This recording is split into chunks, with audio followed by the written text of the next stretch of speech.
ভিডিওটি সম্পূর্ণ এন্টারটেইনমেন্টের জন্য বানানো হয়েছে, বাচ্চাদের জন্য নয়। বাচ্চারা এই ভিডিওটি থেকে দূরে থাকুন।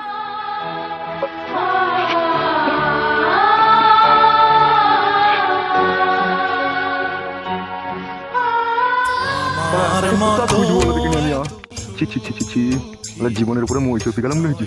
দেখি আরেকটা এগিয়ে দেখি।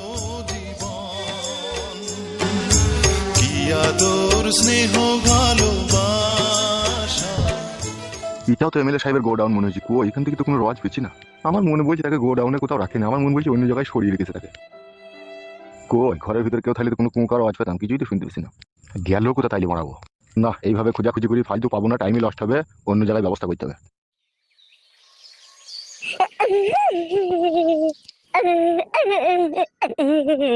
কান্নার আওয়াজ মনে হচ্ছে না?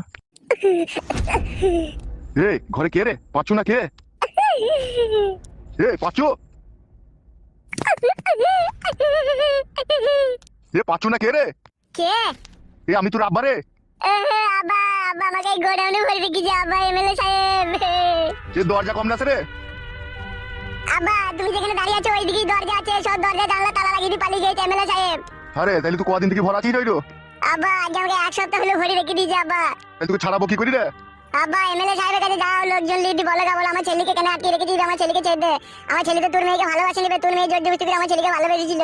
শালা বইতে তোকে মানা করিবে, পায়ে পায়ে কারো ছাঁচে মাঝে থাকবি না, আবার ভালোবাসা মারাইতে গেছে শালো। বুকাচুদা জানিস তো তেল আর জলে কোনোদিনও মিশ খায় না, ঘর মারাইতে আবার ভালোবাসা মারাইতে গেছে বুকাচুদা। আব্বা গো ওই আমাকে প্রথমে প্রপোজ করেছিল আব্বা। প্রপোজ কি বে বুকাচুদা? বল কি আব্বা রে, প্রপোজ বুঝে না। কি হলো বে? বলছি আব্বা প্রপোজ মানে হচ্ছে ওই এমএলএ সাহেবের মেয়ে প্রথমে আমাকে গোলাপ ফুল দিয়ে আই লাভ ইউ বলেছিল। ওই প্রথমে বলেছিল আমি তোমাকে ভালোবাসি, তোমাকে ছাড়া বাঁচবো না, তুমি আমার মরণ, তুমি আমার জীবন, চিরদিন যতদিন বেঁচে থাকবো তোমার হাত পা ধরি তোমার সাথে থাকবো। হাত পা ধরে থাকবে বুকাচুদা, তোকে দিয়ে গোডাউনে হয়ে দিল কেন বেটা? ওইটাই তো ভালোবাসার প্রতিদান আব্বা। বুকাচুদা প্রতিদান মারাছিস? আমি যদি এখন এমএলএ সাহেবের কাছে গিয়ে বলি যে তোমার মেয়ে আমার ছেলেকে প্রথমে গোলাপ ফুল দিয়ে প্রপোজ করেছিল, তাহলে তো আমার গাড় ভেঙে দেবে বে শালো। ইয়ার কর বাবা, এখন ভুল যখন করে ফেলেছি এখন তো সাজা ভোগ করতেই হবে। হবে দি খাওয়া দাওয়া করেছিস তো? খাওয়া দাওয়া বলতে আবার ভাত পানি দেয় না কো, ওই 3 বেলা করে কন্ট্রোলে চালের আটার ঘুমের রুটি দুটো করে এনে দিয়ে যায়, 6টা রুটি সকালবেলা এনে দিয়ে যায়। ওই সকালে দুটো খাই, দুপুরে দুটো খাই, রাতে দুটো খেয়ে শুয়ে পড়ি। কি বে ওইভাবে মরে যাবে আর পানি মেরে দেওয়ার লেগেনি তো শালা আমাকে এখানে রেখে দিয়েছে। আর পানি ওই তো 2 লিটার বোতলে পানি দিয়ে যায়, ওই পানি খাই। বেশ ঠিক আছে আমি চললাম, তুই থাক। হ্যাঁ আমি দেখছি কি করতে পারি। বেশ ঠিক আছে আব্বা, যাও তাড়াতাড়ি আমাকে ছাড়ানোর ব্যবস্থা করো আব্বা, নাহলে এই গরমে আমি মরে গেছি এই গোডাউনের ভিতরে। তুই শালো মর, তুই যা কাজ করেছিস। এই আমি চললাম রে, আমি দেখছি কি করতে পারি। ঠিক আছে আব্বা যাও। শালো হারামি ভালোবাসা মারাইতে গেছে। এখনকার যুগের মেয়েরা ভালোবাসা বুঝে না, ভালোবাসা কি জিনিস জানে? বুকাচুদা আমার ভালোবাসা করার আর জায়গা পাইনি।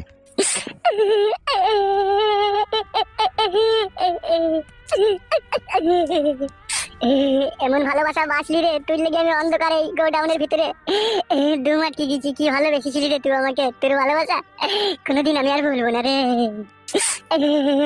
তোর ভালোবাসা ভোলার লাই রে, তোর ভালোবাসা চিরদিন চিরস্থায়ী ভাবে অন্তরে গাঁথা থাকবে রে আমার সোনার প্রেমিকা রে। হাই রে ভালোবাসা, তোর ভালোবাসাতে আমার ধুম আটকে গেছি রে, এমনি যে আমি মরে যাবো রে। কত ভালোবেসেছিস রে তুই আমাকে।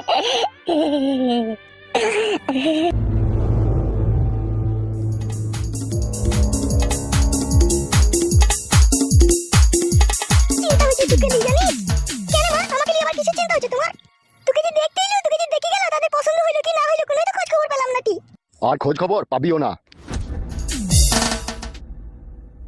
কেন গো কি হয়েছে? খোঁজ খবর পাবো না মানে? ওকে ঘরে যেতে বলো তোমার মেয়েকে। এই তুই যা, ঘরে যা। যাচ্ছি মা। কি হলো, কি হয়েছে কি? ফেদা হয়েছে, আর বিয়ে হবে না তোর মেয়ের। এসব কি কুলকুলি কথা বলছো তুমি? যা বলছি ফেদা ঠিকই বলছি। ওই ছেলেটার সাথে যে পালিয়ে গেল নিশ্চয়ই এটা মনে হয় ওরা জেনে ফেলেছে। সেই জন্য ছেলের বাপ ডাইরেক্ট ফোন করে বারণ করে দিল যে আমার ছেলে আর তোমার মেয়েকে বিয়ে করবে না, তোমার মেয়ে অন্য ছেলের সাথে পালিয়ে গেল। না কইলি এবার অন্য ছেলে দেখবা। কথা বলতে খুব ভালো লাগে, লাইলো মাগি অন্য ছেলে দেখবা। এটাকে বাজারের পচা বেগুন নাকি 2 কেজি কিনলে চলে আইবো? মেয়েটা যে চিরদিনকার জন্য বিয়ে হবে তা দেখে শুনে বিয়েটা দিতে হবে না? ভাত পাবে কি না পাবে, ছেলে খেতে দিতে পারবে কি না পারবে, ছেলের ইনকাম আছে কি না আছে, ছেলের বাপ দাদা 14 পুরুষ কি করে খায়, ওগুলো দেখতে হবে না খুঁটিনাটি? মেয়ে যখন জন্ম দিয়েছো তখন তোমাকেই সবকিছু করতে হবে। আমি সবকিছু করবো লাইলো ঢেমন, আর তুই মা হয়ে মেয়েকে পালানোর জন্য সাপোর্ট করবি? বালের কথাগুলো বলি না, কে সাপোর্ট করেছে তোমার মেয়েকে পালানোর জন্য? তুই তো করছিস মাগি, আবার বকছিস। দাদা কুকুর বেটা, তোমার মতো চরিত্রহীন জি লম্পট জি। ইগিরে আমাকে আবার লম্পট চরিত্রহীন বলিস কেন? মায়ের বুকুনে আবার দাদা কুকুর বেটা, জুয়াইকে সাথে কুকুর বাজ মারা, তুমি না চিন্তা করলে কে বলছে? ওই ছেলেটার সাথে কি করছো তুমি? আরে যা বাড়াই কে বললো এইসব কথা? ইগিরে এসব কি উল্টো পাল্টা কথা বলছিস তুই? আমি উল্টো পাল্টা কথা বলছি? হ্যাঁ দাদা কুকুর বেটা, আমি উল্টো পাল্টা কথা বলছি? বাপ যদি লম্পট হয়, বাপ যদি চরিত্রহীন হয়, তারই তো পয়দা মেয়েও তো হবে। মারবো কেলাচুরি মাগিকে। আমি লম্পট চরিত্রহীন গার পাকামো কথা বলছি নাকি তুই? আজে বাজে আজে বাজে কথা। নারকেল বেগমের সাথে কিসের সম্পর্ক তোমার তাহলে? ইগিরে কে নারকেল বেগম রে? আরে শালা মার খাবে রে। আরে শালা মার খাবে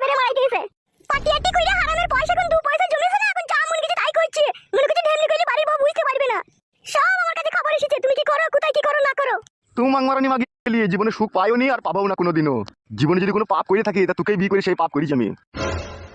ও তাইলে ঢেমনি কইতে দিলে খুব ভালো হয় তোমার, তাই তো? এই মাগি আমি বললাম আমি ঢেমনি করবো? তোমার স্বভাব আর চরিত্রতেই তো প্রমাণ পাওয়া গেছে যে তুমি লম্পট, বাজিঘর, ইতর, কমিন। তোর মনে হয় আর আমার সাথে আর সংসার করার ইচ্ছা নাই লাই? না রে কাদা কুকুর বেটা, আমার আর ইচ্ছা নাই। আমাকে ডিভোর্স দিয়ে দে। তুই নারকেল বেগম নাকি বলছিস তাকে বিয়ে করগা, যা। কে বললো কে তোকে নারকেল বেগমের কথা? জানি না, দেখা কে বললো। ই কি রে আবার তুই তুকারি করছিস?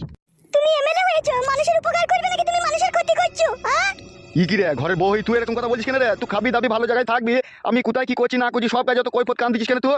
ও তাই বলে তুমি তো এমনি করবা? ই মার খাবে দেখে কেলাচুদি মাগি। কেলা চুদা আমার মারবে। দাদা চাঁদি গরম করি না, এমনিতেই মেয়েটার বিয়েটা ভেঙে গেল, আবার তুই উল্টো পাল্টা এরকম আজে বাজে কথা বলে আমার মন মেজাজ কিন্তু খারাপ করে দিছিস। হ্যাঁ গো, আমি আছি, তোমার মেয়ে আছে, তোমার সংসার আছে, তুমি আবার পরকীয়া প্রেম করতে গেছো কেন? কে পরকিয়া করছে রে মারা? তুমি, হ্যাঁ তুমি করছো। ভেবেছিলাম এই রাজনীতিতে নেমে গরিব অসহায়দের 2-10 কোটি টাকা লুট করলে, বাড়ি ঘর করিয়ে ঘরে এসি ফেসি লাগিয়ে বই ছেলে দিয়ে সুখে সংসার করব, কিন্তু না, শালা যত জঞ্জাল আমার ঘরেই ভরা। আমি জঞ্জাল? জঞ্জাল তো ওই ঢেমুন, ওই নারকেল বেগম ঢেমুন, ওই ভাতার কাকি, ওই সাতিনে মাগি, ওই সাত মারানি, ওই ভাতারের বড়ালি উনি আমার। ই কি রে? ওই রেন্ডি মাগি, ওই আমার ভাতারকে জাদু করে নিল, ওই জাদু করিনি। বলেন কি? ই কি রে ঘরে শিয়ানা সমুদ্র মেয়ে আছে এরকম খিস্তি করছিস কেন রে? মেয়ে থাক, মেয়েও তো জানুক তার বাপ কত বড় লম্পট, কত বড় চরিত্রহীন। তুই আসলে কি চাইছিস বলতো? আমি চাই কোনো রেন্ডি, কোনো বেশ্যা, কোনো সিনার, কোনো সতীনের সাথে যেন তোমার সম্পর্ক না থাকুক। ই কি রে মেয়ে ছেলে লিই তো আমার কারবার রে, আর মেয়ে ছেলের সাথে সম্পর্ক না থাকলে আমার ইনকাম হবে কি করে রে? ও তোমার কারবার, তোমার কারবার। ওই কারবার কই থেকে আড়াল দিতে কি পান দিয়ে দিছু? আমার কাছে সব খবর আছে। ই কি রে ওইরকম কথা বলি না রে, আমি এমএলএ রে, সমাজের লোকে শুনতে পেলে আমার একটা বদনাম হবে রে। কাদা কুকুর বেটা, বদনাম তো তোমার গলার হার হে। ই কি রে? কি কি রে মারাইতেছে কাদা কুকুর বেটা আমার? ইশাআল্লাহ উন্দা গালি কেন রে? ও যেন নারকেল বেগমের সাথে কোনো সম্পর্ক নাই বলে বলে দিলাম ওকে আমি। ই কি রে কারোর সাথে সম্পর্ক নাই রে? নাই তাইলে লোকে এমনি এমনি বলতে আইছে নাকি? ই কি রে কে বলছিলি এসব কথা? কোন শালা রে? নাম বল রে, এখনই ধর থেকে মাথা আলাদা করে দেবো রে। নাম বলবো, দাঁড়াও তোমার ব্যবস্থা হচ্ছে। একটা বউলি হচ্ছে না, আমার যে 2 পয়সা হয়েছে তো নিয়ে মিলা জিলেছি বেড়াবে, আমি অসহ্য করবো না আর। আমি 2 ধারের একধার করেই ছাড়বো দেখবি। কাদা কুকুর বেটা জোয়ানকে এত ভালোবেসে মন পেছি না আমি। ই শালা কোন বুকাচোদা এরকম কথা বললো বলো দেখিনি? আমি নারকেল বেগমের সাথে থাকি, শালা বিশাল টেনশন দিয়ে গেল তোমাকে। এইদিকে মেয়ের বিয়েটাও ভেঙে গেল, আবার বউ আমাকে এইদিকে টেনশন দিয়ে দিল। জীবনে আর সুখ শান্তি পাবো না রে।